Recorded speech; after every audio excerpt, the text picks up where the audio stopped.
శ్రీమాత్రే నమః. శ్రీ లక్ష్మీ గణపతయే నమః.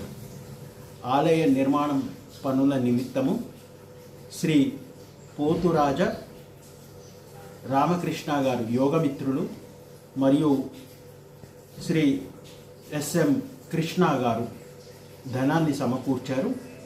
అంతేకాకుండా ఇక పూర్వం ధనాన్ని సమకూర్చిన శ్రీ రమణ గారు మరియు వారి సతీమణి అంజనాదేవి గారు ఒక 10 మందిని ఈ యొక్క మన పీఠానికి పరిచయం చేశారు. వారి ద్వారా కూడా వీలైనంతగా ఎంతో కొంత ధనాన్ని సమకూర్చే ప్రయత్నం చేస్తాను. ఇంత గొప్ప కార్యం అంటే మనం కట్టే మందిరం ఏదైతే ఉందో గుడి అనగానే కేవలం అర్చనలు ఇవే కావు. నిత్య అగ్నిహోత్రం, నిత్యం హోమాలు, ఆయుష్య సూక్త హోమాలు, అద్భుతమైన మన్యు సూక్త హోమాలు, అరుణపాఠ హవనాలు, నిత్యం అగ్నిహోత్రం వెలుగుతూనే ఉంటుంది. ఈ హోమాల వల్ల 3 రకాల లాభాలు ఉంటాయి. ఒకటి ఆది భౌతికం, మనకు భౌతికమైన లాభాలు ఇస్తుంటాయి. ఆరోగ్యాన్ని లేదా పుష్టిని కలిగించడం, సమస్యలు, ఇలాంటి సమస్యలు తొలగించేవి ఉంటాయి.